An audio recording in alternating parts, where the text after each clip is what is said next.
Hello, hello, hello. You're listening to MarkeThinkers podcast, the show that brings you everything you need to know about digital marketing. And we are your hosts, Jimar Merino, And I'm Carissa.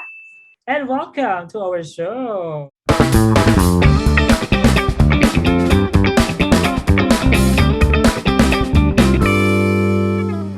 Welcome, everyone. It's another episode of MarkeThinkers podcast, and I'm your host, Jim, and I'm feeling good today. What about you, Ma'am Carissa? Well, I feel the same thing. I'm very, very good. It's very hectic this week, but it's going well. Yeah, it's really hectic always at the end of the month because we're preparing for next month's campaign. And I Yeah. am also feeling good because I am now fully vaccinated. So, to all of you out there, Congrats. get vaccinated because vaccine works and vaccines are totally safe. Yes. We Okay, are so as all I've said, vaccinated. yes, vaccinated na tayong lahat, right? Mm-mm. Mm-hmm. Right, that's good. Okay, so as I've said earlier, during the end of each month, the campaign team or the social media management team are usually busy, finalizing every detail, every content that will be released by next month. So if we are busy on the last week of September, probably we're thinking about October campaigns already, or our brains are already stated for October, November, and December, and the coming months.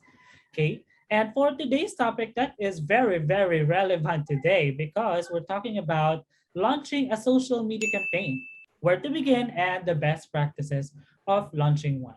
And for today's episode, we have a very special guest, and we pulled her out from her hectic schedule in preparing campaigns just to be with us today.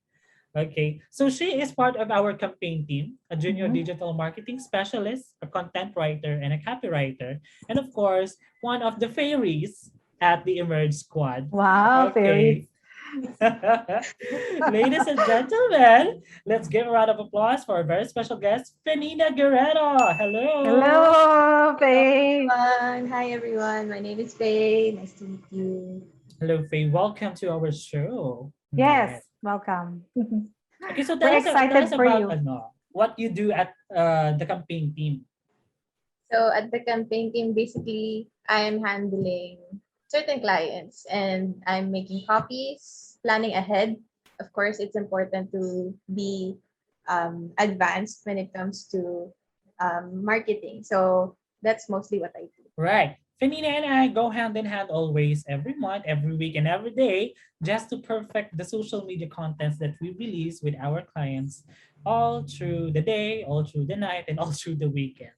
Okay, now we're talking about launching a social media campaign. But beforehand, let us, school the kids out there. What does social media campaign means in our context in the digital marketing industry? So, Miss Cars, would you enlighten the children? What is a Okay. social media campaign? Well, social media campaign for me and based on my experience, this is where this is the theme of your social media posts. So ito yung magiging topic, ito yung susundan mo when you create your post.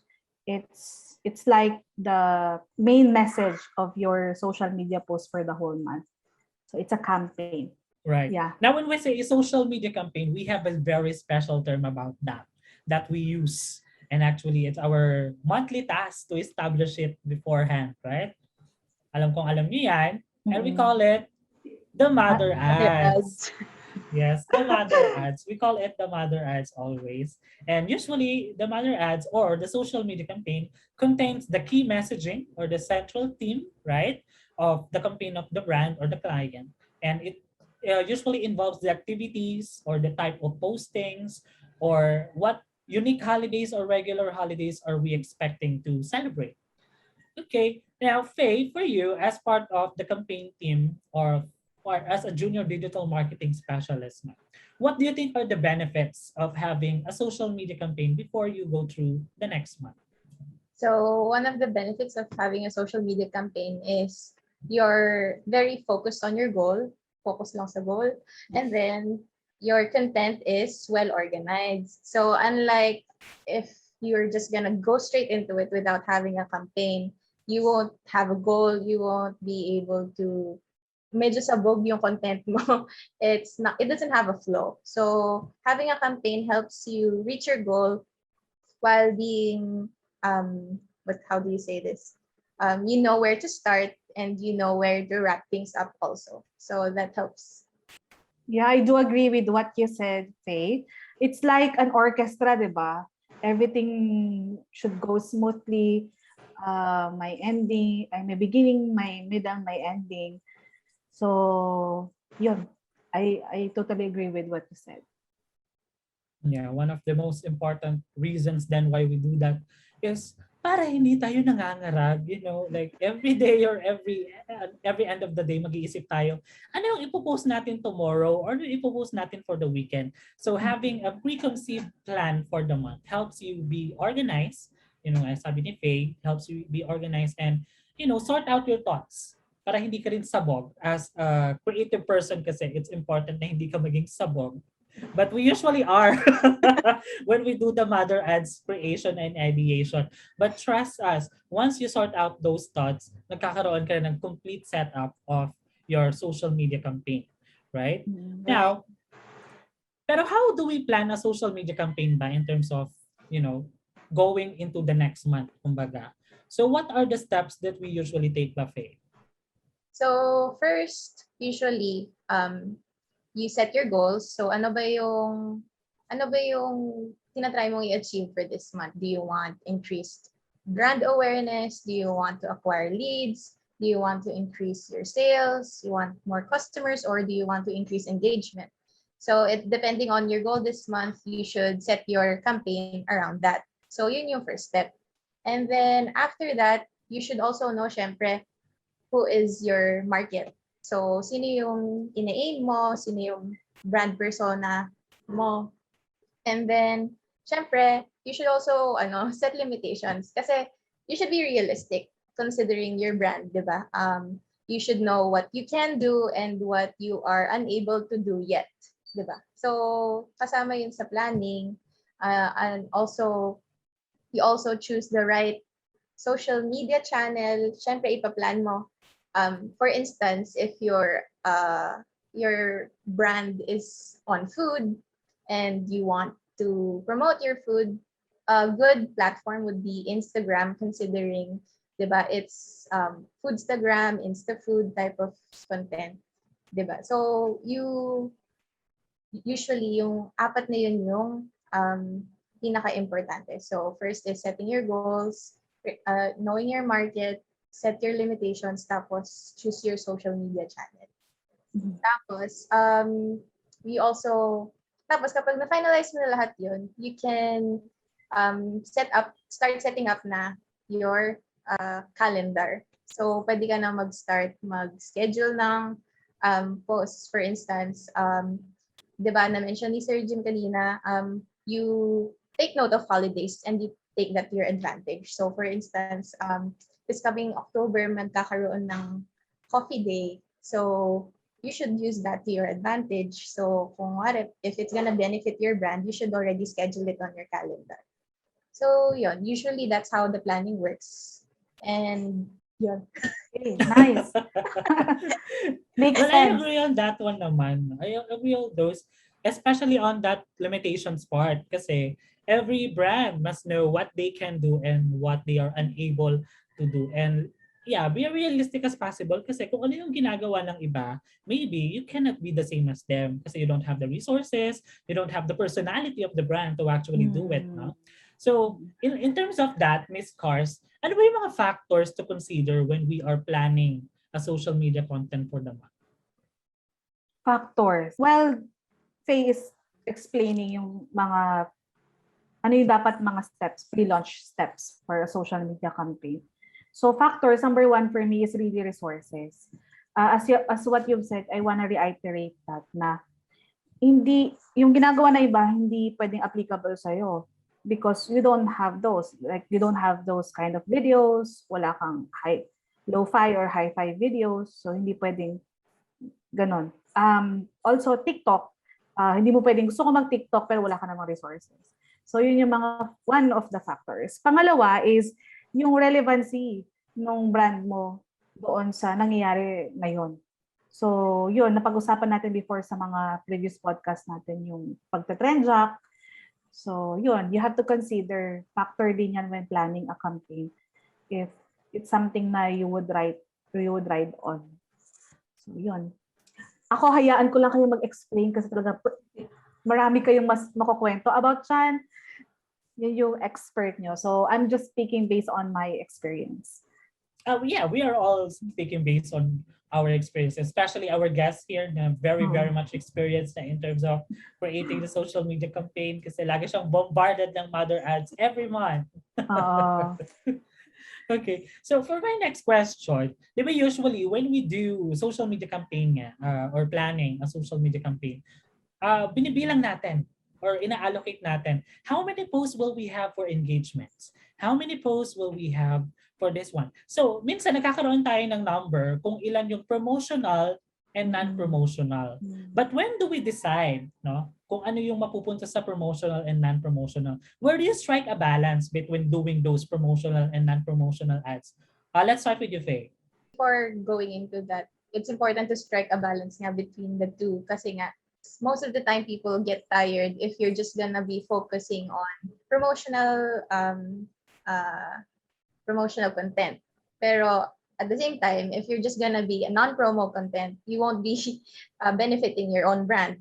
So, ayun, yun yung reason why we need to strike a balance between that. It's best to use the non-promotional content in between promotional content to promote breeders so that the audience doesn't get exhausted nga, and so that your postings don't become predictable.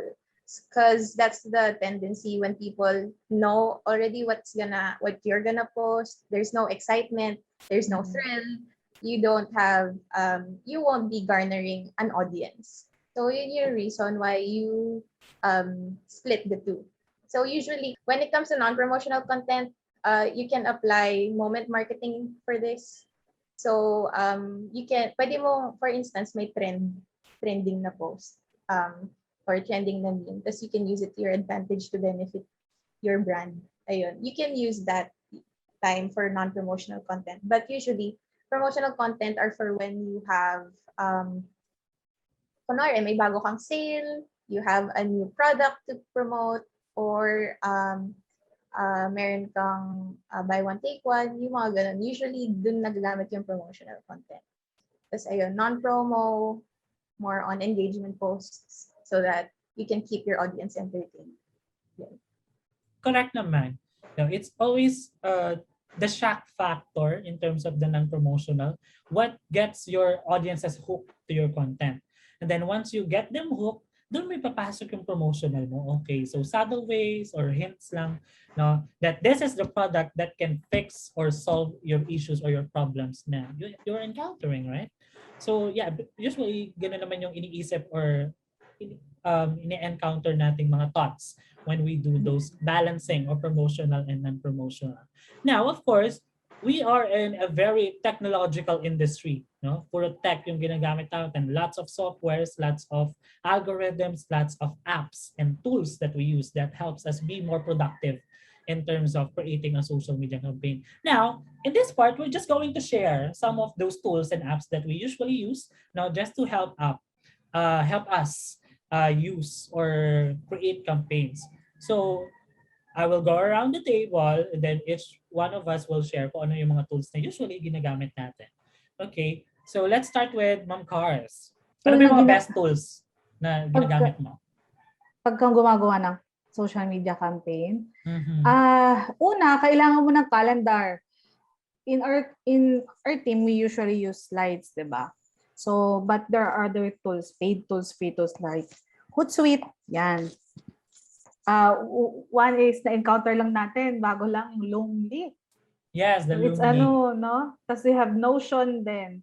So it's really for calendar management. And there are people na hindi ko magamit ng ganong apps. Manual sila like Excel. So it depende kung gaano ka komportable. But sa atin kasi, we usually use kung ano yung komportable sa atin. And then we just follow kung ano yung ginagamit ng client just for showing purposes. Also, yung Twitter. yun. It's a platform. I use that tool or platform to check kung ano yung mga trending. So, yun. And Google search especially kasi check mo dyan kung ano na yung mga holidays, awareness dates. Yun, you have to search on that. So, kayo, ano naman yung sa inyo na tools na naiisip? Yeah, what about you, Faye? For me, na-quote kasi ni Ma'am Car na ako yung hashtag specialist. Hashtag You queen. are! The hashtag queen. The IG queen, the hashtag queen. Claim mo na yan. Ang dami naman, fairy, gusto yung Ayun. So, sa akin, very basic, pero Instagram is important. I'm also, personally, I like the app rin for my personal use, pero it's really useful when it comes to checking which Instagram hashtags for all social media, which are most relevant and can help your post garner attention. So, ayun, Instagram. And then, syempre, we have Creator Studio for scheduling posts. Kasi nga, we like to be advanced. Advanced tayo mag-isip. Kaya, when we schedule posts, we like to be as much as possible no corrections. So yung Creator Studio, it helps us be organized and check kung alin na yung scheduled, alin yung naka-draft pa lang, alin na yung published. Tapos kasama na rin sa Creator Studio yung insights. Which we'll talk about it. Another thing I wanna add, very important pa nagko-content, is yung Grammarly, di ba? Also, ginagamit natin yan. Yeah, Grammarly Premium, Pro Writing Aid, Hemingway, those tools that can help us na, oy, may mali sa grammar mo, may mali dun sa spacing mo. Those tools can help us talaga perfect. Yes. Not perfect, but close to perfection na mga paragraph, sentences, and everything. Another set of tools that I find useful, of course, yung ginagamit natin always, the Google Docs, Google Sheets, basically OneDrive, no, yung offering ni Google. And one of the things that I prefer this over Microsoft PowerPoint, Word, kasi ito online and we can share this with all of the team. So we can share our thoughts, we can provide comments in real time. Hindi yung magpapalit-palit pa tayo ng documents, tas iba-ibang version na yung nakikita natin because ang daming nagko-comment. So kapag online kasi, online-based, and then ayan, marami tayo, usually work from home people nga, they share their thoughts over a document. So I prefer that talaga. Then aside from those, we have the Facebook Creator Studio, the Twitter Analytics, and then the IG Insights as well. No, if you're on a business profile, those can help us too. Then yung mga Google Trends, Bazumo, they can provide us kung ano yung mga trending topics or trending articles na nag-show up or nag-blow up sa atin. Okay, go. There's another tool we can use for when it comes to the creatives, just like for stock photos we can use. So there's free pick, Alawi stock, 123RF. Yes, so those you can use to for creativity. Tapos ayun, to add a little sprinkle to your art cards. Yun. Sakto, they have to stay tuned dun sa next after ng isa pang podcast episode, mag-join naman, mag-guest naman ang ating graphics. So, yun, mas marami siyang ma-share. So, abangan nila yun. Yes, keep an eye on that. We will be having one of our creative team to join us on our next episodes. But soon yun. Just wanna insert, guys, yung kaninang tanong, yung sinabing yung pinag-usapan natin about sa factors. Diba? Just wanna ask you, for example, nag-uumpisa pa lang, yung between strike a balance between promotional and non-promotional content, I mean. So, for example, there's a new business coming up. Bago pa lang, start up pa lang to. So, how would you allocate ba yung non-promotional and promotional kapag bago pa lang? Okay. Usually, it starts with, of course, a conversation between, the project manager or the brand creative lead talking with the client and agreeing kung ano nga pala yung magiging laman for this quarter or this month. And agreeing then, of course, kung ano yung goal na isa-set natin according to Faye as well. No? Kung ano ba yung mas gusto nating ma-achieve next month. More engagements, more likes on the page, more likes or more reactions, no, more views, or more leads, or more inquiries on the page. Right? So depending on those goals, we will set it up and we will allot specific number of posts for the month, especially kung yung scope or yung contact nyo with the client is have a limitation on the number of posts that we release per month. So for example, we have 20 posts a month. And you can allocate at least 5 or 4 posts a week, right? So you will decide which one of those 3 or which one of those 2 posts a week yung merong promotional, merong indirect, or merong, upselling kung ano talaga yung product natin. So I guess that's one of the factors is a better understanding with the client needs and client wants. How about you? Any thoughts on that, Faye? Kung may dadagdag ka pa? For me, if it's a startup brand and there's no, if it's like a blank canvas pa lang, there's a lot of space you can work on. I think promotional, more promotional content compared to non-promo would be better, just because you're still building brand awareness, and you're still also, although you probably already have a market in mind, you still don't know. Like, baka mabigla ka you're also catering to this market pala. So I think a bit more promotional content, like siguro 70-30, 70% promo content and then non-promo 30%. Yeah. So you can promote brand awareness. Yeah, it makes sense. Oo nga, no? Kasi kung mag-engagement ka, wala nga tao. Sino mag-engage? So you need to amp your followers, your likers para mag-engage. Okay. Yeah, awesome.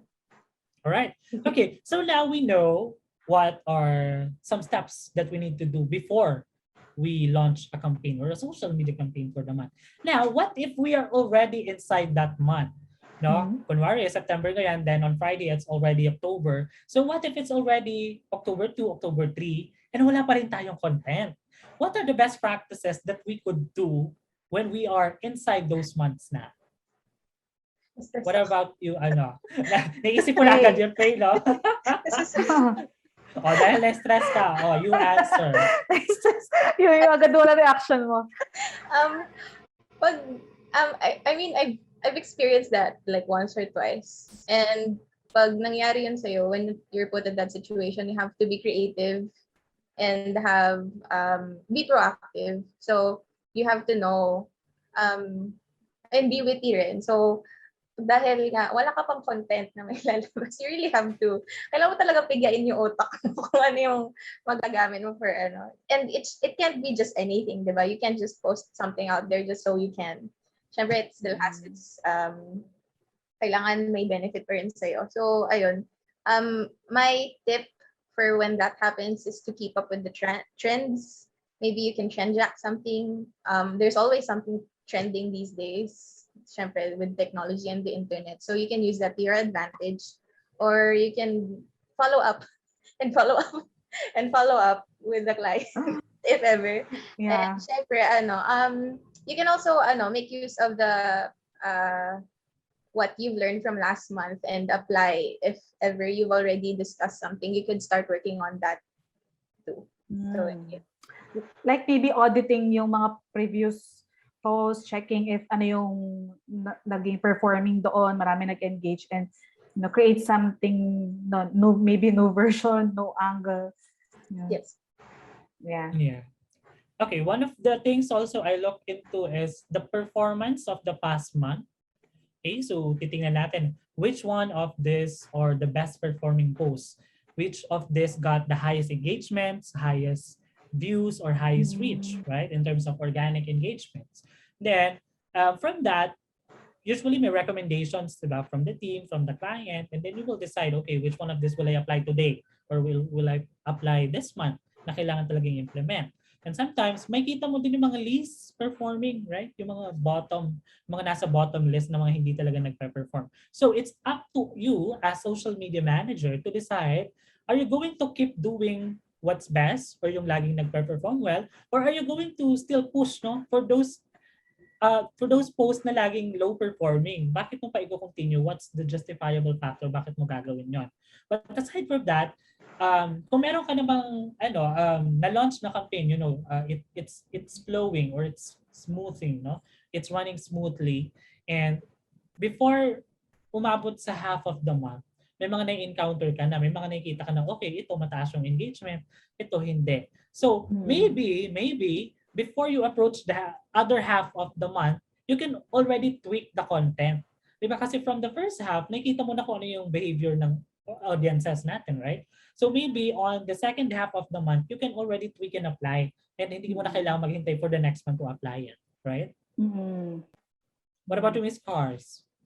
Yes, especially right now, it's pandemic, 'di ba? We've talked to our clients.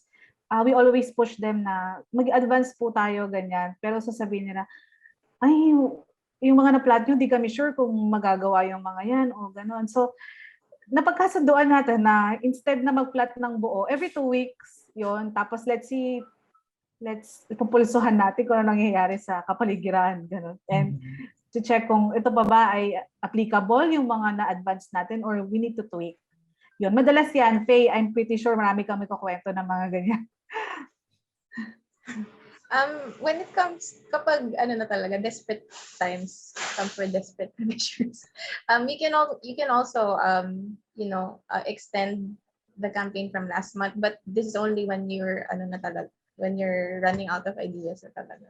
So you can also do that. But syempre, as I mentioned, kapag lang talaga wala ka ng choice. Mm-hmm. So at the same time, there are campaigns rin naman that can range 3 months, can range 2 months. So that's also one thing to consider. And it also pays if you talk to the client. Sometimes the client will give you the idea, di ba? Kasi they know it better than us. They know what's really happening inside the company, their market. Sila mismo, ito hindi na namin to need kasi tapos na kami dito. Ito na-achieve na kasi natin to. Iba naman, gano'n. So makikita mo na, okay, akala namin di pa tapos, pero tapos na pala. Akala natin di na applicable, pero applicable pa pala. So it pays talking to them, knowing really, if you are in an agency side like us, pero if you are working in a company, talk to your boss, of course. Talk to your director, talk to your marketing head, talk to your CEO, kung ano yung vision nila, ano yung gusto nilang mangyari. So, yeah. Okay. Pardon. All right. So, after pre-launch, the preparations for the pre-launch, and then what we are currently doing while we are on the month of the campaign, what about the best practices after we launch the campaign? The aftermath of the event. What do we usually do, and what are the best practices that we do that we can share with our listeners and viewers?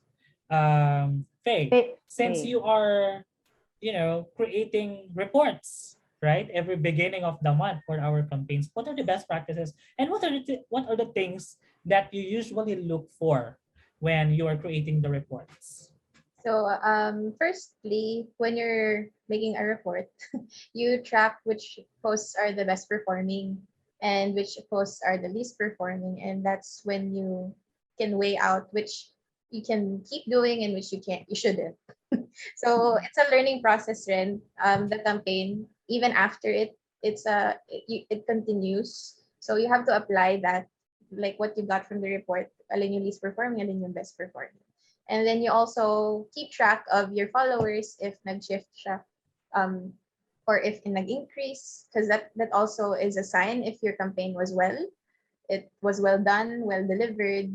And then, for instance, insights concentrated on Facebook, insights concentrated on Instagram, because sometimes you could perform well on Instagram, but you didn't perform as well on Facebook. So you can use that trend to apply, when it comes to planning once again the next month.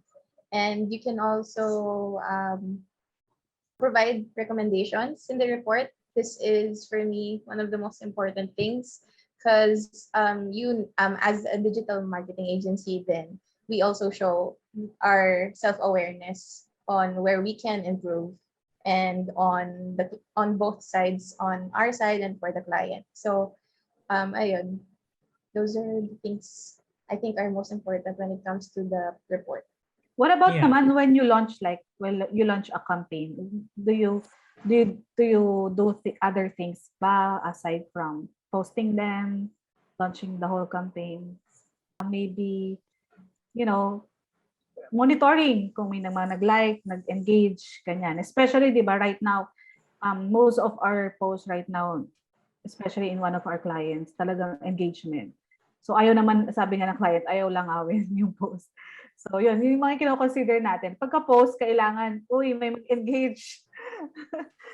So So yun. we actually have the best example for this, right? Yes. We have this client na really headache nila na maabot yung isang goal of a certain number of page likes. Let's say Yeah. 50,000.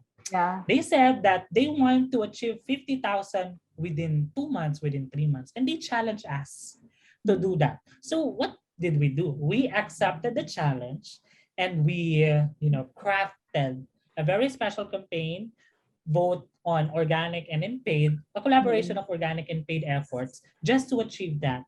And yeah, we pitched the idea, and then they approved, and then we moved to implementing it, right? So we announced it. So it's like gathering of the fans, or gathering of the community that we are trying to build, because 50,000 people is a lot.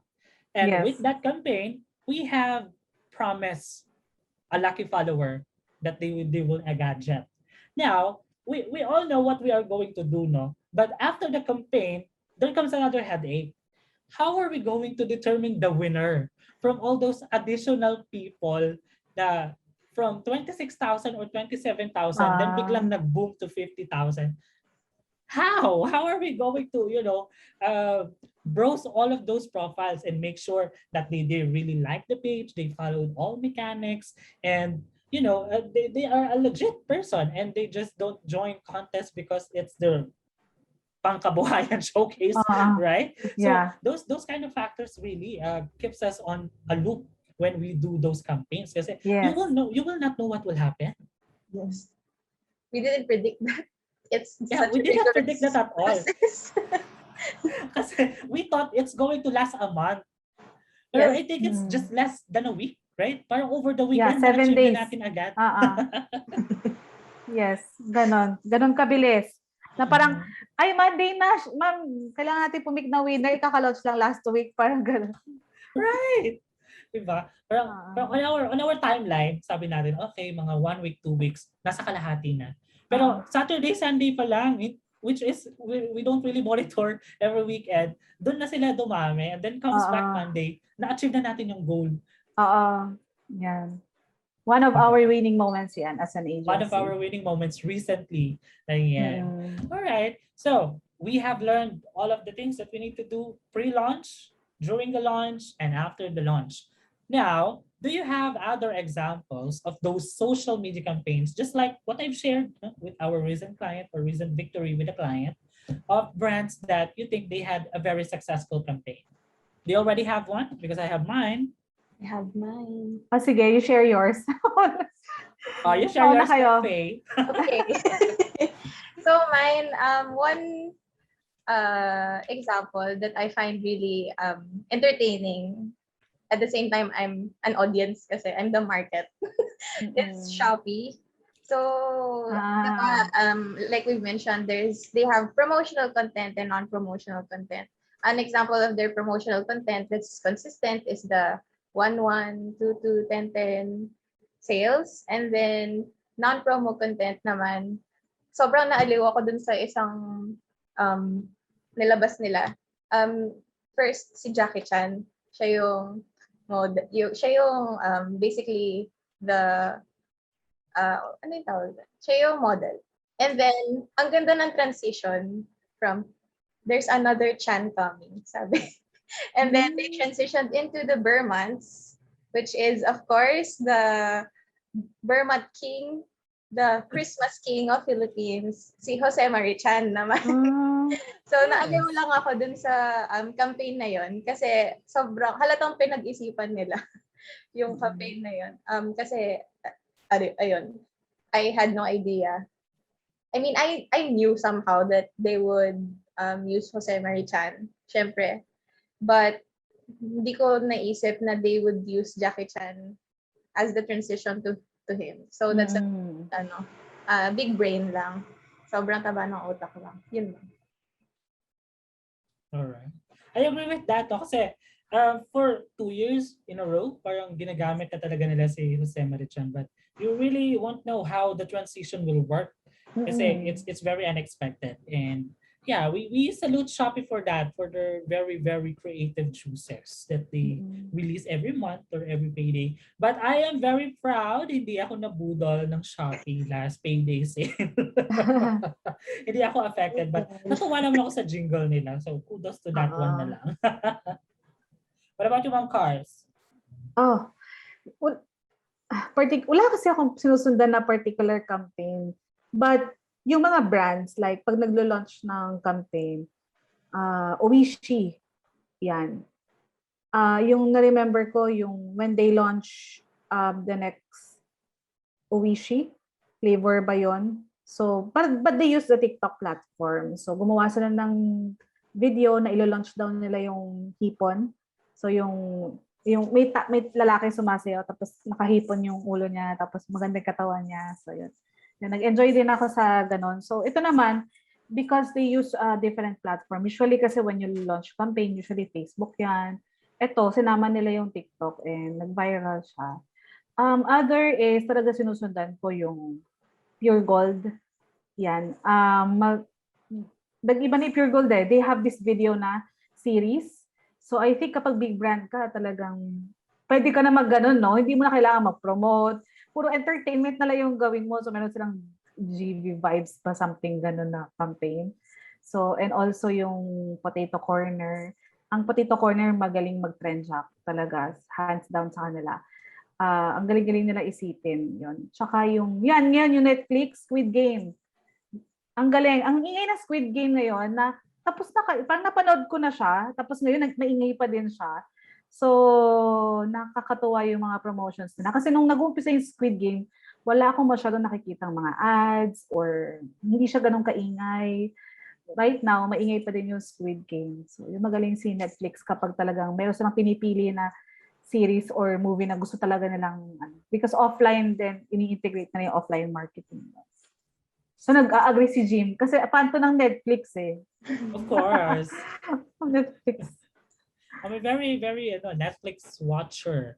And yeah, another Netflix show actually that I can say had a very successful social media campaign over its run. No, hindi lang siya nag-exist for 1 month or 2 months. It's actually RuPaul's Drag Race All-Star Season 6. The recent one.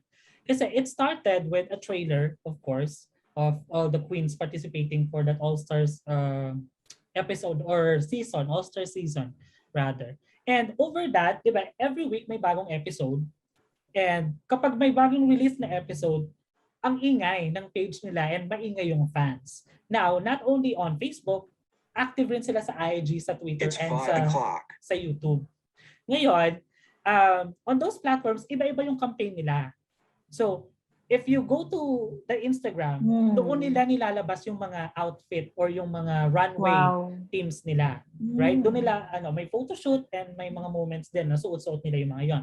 Now, on Twitter, ang nilalabas nila doon yung mga GIFs or yung mga memorable moments of that episode.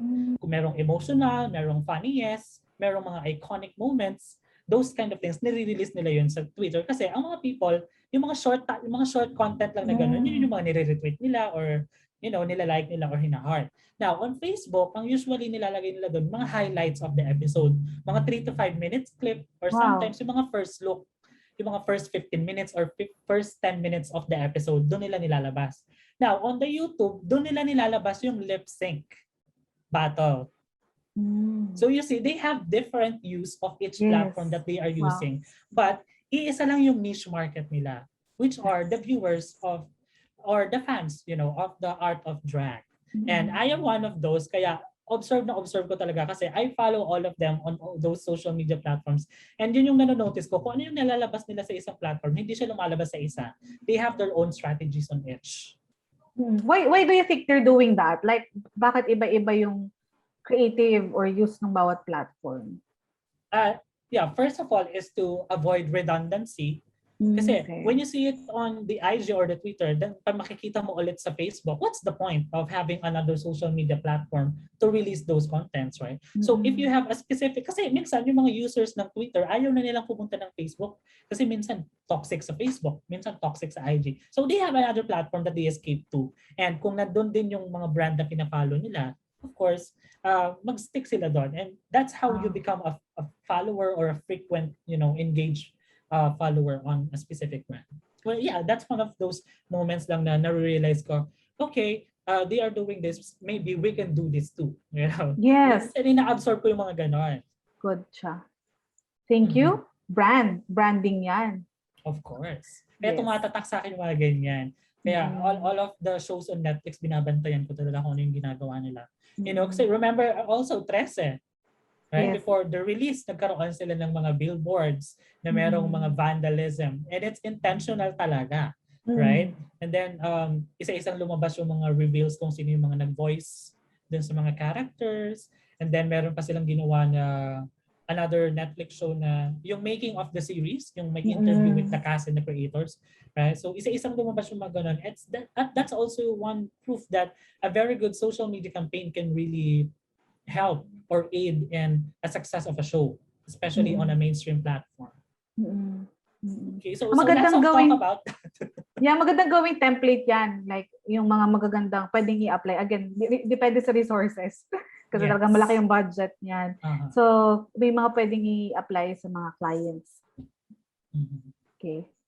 Okay, so that's basically one of our inspirational or pegs that we always see online. Now, to those who are still listening and viewing this episode, what are the key takeaways or some advices that we can give to the social media managers who are probably confused right now na wala silang current creativity or creative juice to create their content? So what would be your advice to them?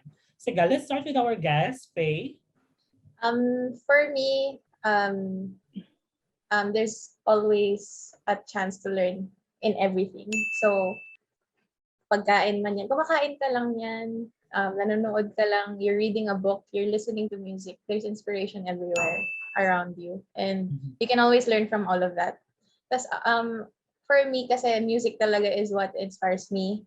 And minsan, I'm listening to a certain song, tapos yung vibe niya ganyan. Tapos may isip ko ba, pwede itong i-apply sa ad na to. So, it depends on you as a person. Depende rin sa creativity mo. I personally draw.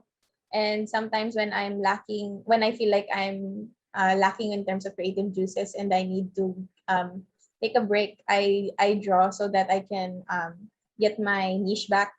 So that helps me. So whatever helps motivate you, inspire you, can help. So as in, just inhale all the content you can, and I'm pretty sure you're gonna get inspiration from it and from everything. Ayun. Right. What about you, Miss Cars? Well, number one, when creating a campaign, I always say na check your resources. Mahirap yung mag-plan ka ng super big, but this is just what you can deliver. It doesn't mean na malaki yung kumbaga, again, high production, pwede namang low-fi videos. So it can be viral din, pwede ring mag-engage yung mga tao. So number one yun, check your resources. Always go back to what you can control and something what you cannot control pagdating sa campaign. Pangalawa is always check your target market. Minsan kasi nasa sidetrack tayo sa what's happening around the internet, di ba? Parang, ay, ang galing! Parang, apply natin, tapos pagbabalikan mo, teka, hindi siya applicable. Magmumukhang pilit. So, go back to your target market. Ano ba talaga yung nag-engage sa kanila? Kasi kahit gaano kaganda yan, kung maling audience ang pinapakitaan mo ng post or maling message yan, they will not engage or yun. Sayang din yung naging effort for that. Yun lang, James. For me, for you right now listening, I can only say, wag kang matakot magkamali. Because social media planning is a never-ending process of trial and error. But please, kung magkamali ka man, wag mo nang ulitin ng paulit-ulit. Kasi nga, lesson learned, di ba? So you will know what you will do on the next step na may encounter mo ulit yung ganong mistakes. And to be frank with you guys, ilang beses na tayong napapagalitan ng mga clients, ng mga partners natin because sometimes may mga na-overlook tayong details, may mali tayong nagawa, and things like that happen on the daily. But the important thing is, alam na natin kung ano yung gagawin natin next time. Diba? So, nung mga moments na yun na napapagalitan tayo or may mga mistakes tayong nagagawa, we always make it to the point na i-check natin kung the next time na may encounter natin to, alam na natin kung anong gagawin natin. So you already have your own process or your own creative process on how to deal with things unexpectedly or expectedly. So in line with that, huwag kang matakot magkamali because nandyan talaga yan. Darating yung point na magkakamali ka. And sometimes when I ask those people, some members of our campaign, kapag meron silang great idea na hindi nila na-share, tatanungin ko, bakit hindi mo sinabi sa akin to? Tapos ang sasabihin nila, baka po kasi ma-reject. My dear, that is the point of brainstorming, of sharing the ideas, just to let each other know, okay, ito yung thought ko, anong masasabi nyo? Right? It's also a never-ending process of sharing with peers or with people that you know, or of course, the people that you work with na kailangan in-line or align kayo or you are on the same wavelength. Now, kung meron palang idea yung isang kasama nyo, why don't you take it out from him or from her brain and then lay it out and tingnan natin kung ano yung mga makukuha or magagamit natin from those idea. Because in our team, in our campaign team, we don't always reject it fully, right? Kukunin natin kung ano yung mga best qualities about it and then we will make it work. So ganun lang naman yun. That's one of our testaments on how we work on our campaign. Yun lang naman. Yeah. Any additionals? Are you good? Constructive criticism lang naman, di ba, sir? Yes. When it comes to that, being rejected, making a mistake, and even being open to suggestions, all of that, syempre, it's all a chance to grow. Ang cute na magkaka-grow. Alam ko, sasabihin ka pang iba. Yeah, I totally agree. Kapag nasa brainstorm, walang reject agad. Maganda. Ako na, di ba, I always tell you. Basta abala kayo. Basta ito yung gusto kong sabihin. Abala kayo kung tama to, ito, mali, sabihin nyo lang. So, maganda na. Para mabawasan at madagdagan naman yan yung brain mo, yung storage sa brain mo. Kung hindi nababawasan, hindi yan na nababawasan at umaapaw lagi or laging nako-confine lang. So, kailangan ilabas mo yan. I-share mo yan. So, don't be shy in sharing. Especially when you work with teams or when you work with your superiors, with your members, have that brainstorming, na talagang brainstorming session really helps with you guys. Nakikita ko you always have a meeting, gano'n, when you have a campaign. So, very good. And if you are, go ahead. We also have the stand-up. So, we also point out the postings that need improvement. Tsaka the other, like for instance, yung copies mo, medyo pumalya sa ganyan. But you should take it as a lesson. So, you can apply it to the So hindi na image, pati copy? Pati copy na na pala ngayon? Stand up? The whole content. The whole thing. Good. Akala ko kasi image lang. Para di lagi nagagalit ang creative. Ba't lagi lang kami may mali? Anuin ko rin. Punain ko rin yung copy nyo. Ganun. That's nice. For those who are not familiar, in our team, we always do this once a week where we share one of our favorite posts and some posts that we think needs improvement or that can be enhanced pa. And lagi kong reminder yan sa team na no hard feelings. These are just thoughts of your peers and you have to accept it as criticisms or constructive criticism for you to do better, di ba? Hindi naman namin pipiliin yun para lang i-bash ka. It's to, improve what you are doing. Hindi ka naman influencer para i-bash. Of course. Anything you want to add or are you good na? Ako, yun lang. It's hard at first, but when you do it repeatedly, again, practice, diba, makes perfect. So just practice doing social media campaigns. And you will not you will notice aba marunong na pala ako. Aba easy na, kung dati it will take me like 3 hours, 4 hours to do it, now 1 hour. Minsan nga hinga lang nagawa ko ng copy. Di ba? Tuminga ka lang, ay tapos na. Gawa na. Si Faye yan eh.